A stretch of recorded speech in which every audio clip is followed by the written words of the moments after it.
Hi welcome to our channel ప్రకృతి Jadhav.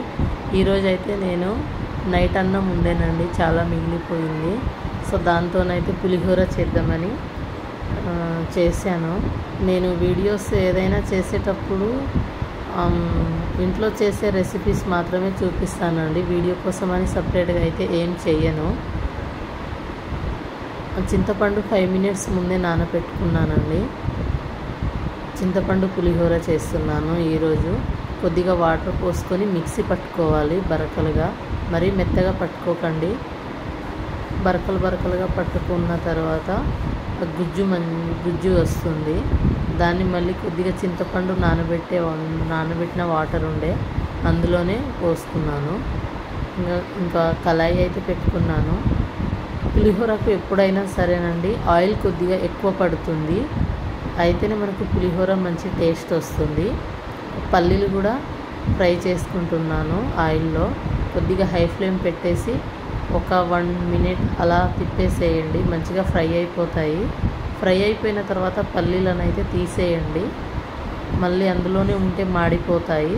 First మనం oil వేసుకునేటప్పుడు పల్లీలనే వేయించుకోవాలి. మంచిగా వేయించుకున్న తర్వాత తీసేసి ఇందులోనే పోపు గింజలు వేసుకోవాలి. నేను ఆ క్లిప్ అయితే ఎక్కడో మిస్ అయిందండి, అందుకే అది పెట్టలేదు. పోపు గింజలు అయితే వేసుకున్నాను. వేసుకున్న తర్వాత 3 పచ్చిమిరపకాయలు, ఎండుమిరపకాయలు, కరివేపాకు ఉంటే వేసుకున్నాను. పసుపు 1 tablespoon వేసుకోండి, కొద్దిగా ఎక్కువ పడుతుంది పులిహోరకు. పసుపు కొద్దిగా ఎక్కువ ఉంటే టేస్ట్ కూడా మంచిగా వస్తుందండి. నేను టెంపుల్ ఫ్లేవర్ పులిహోర ఎలా వస్తుందో మీకు ఆ సీక్రెట్ ఏంటో ఈ వీడియోలో మీకు చూపిస్తాను. వీడియో అయితే స్కిప్ చేయకుండా మొత్తం చూసేయండి. ఆ గుజ్జునైతే ఇలా ఫింగర్స్ అడ్డం పెట్టేసుకొని ఆ వేస్టేజ్ లోపల పడకుండా పులుసునైతే పోసుకోండి. పులుసునైతే ఇలా పోసుకున్నా నేను. ఒకసారి తిప్పేసుకోవాలి. ఆ సీక్రెట్ ఏంటో నేను ఈ వీడియోలో చూపిస్తానండి. వీడియో అయితే స్కిప్ చేయకుండా మొత్తం చూసేయండి, చాలా బాగుంటుంది చింతపండు పులిహోర.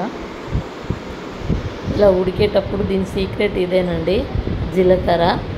జీలకర్రను కొద్దిగా తీసుకొని పెనం మీదకి వేయించుకోండి. పక్కన స్టవ్ మీద పెట్టుకున్నా నేను, పెనం మీద సిమ్లోనే పెట్టి వేయించుకోవాలి. కొద్దిగా ఆవాలు, ఈ రెండింటిని కలిపి సిమ్లో వేయించుకోవాలి. వేయించుకున్న తర్వాత వాటిని మిక్సీ పట్టుకోవాలి. మిక్సీ పట్టుకున్న తర్వాత ఈలోపు ఈ చింతపండు గుజ్జు ఉంటుంది కదా, దగ్గరికి వచ్చేస్తుంది. దీనికి ఒక 5 minutes హై ఫ్లేమ్లో పెట్టేయండి. హై ఫ్లేమ్లో పెట్టేస్తే ఆ గుజ్జు అనేది దగ్గరికి వస్తుంది.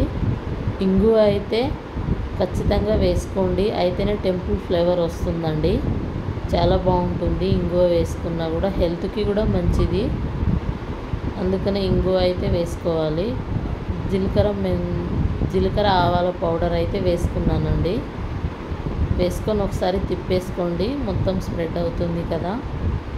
జీలకర్ర ఆవాలు వేసుకుంటేనే పులిహోర చాలా బాగుంటుందండి, అందుకే అన్నాను. టెంపుల్ ఫ్లేవర్ వస్తుంది, చాలా బాగా టేస్ట్ అయితే బాగుంటుందండి. కొద్దిగా సాల్ట్ కూడా వేసుకోండి.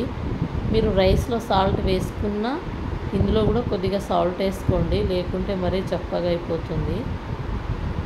పుల్లగా ఉంటుంది కాబట్టి కొద్దిగా సాల్ట్ వేస్తే కలిసిపోతుంది, ప్రాబ్లం ఏమి ఉండదు.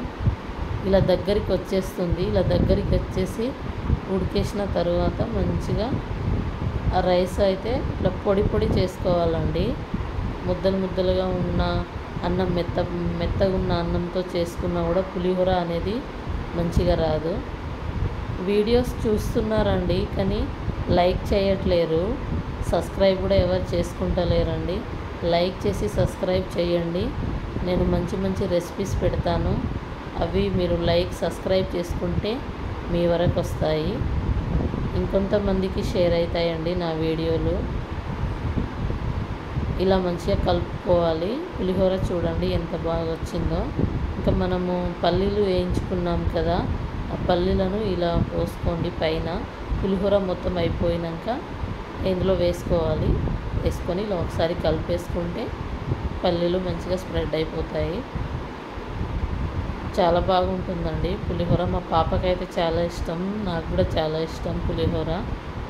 రోజు పెట్టినా తినేస్తుంది మా పాప అయితే పులిహోరను. వీడియోనైతే స్కిప్ చేయకుండా మొత్తం చూసేయండి. Thank you watching my video.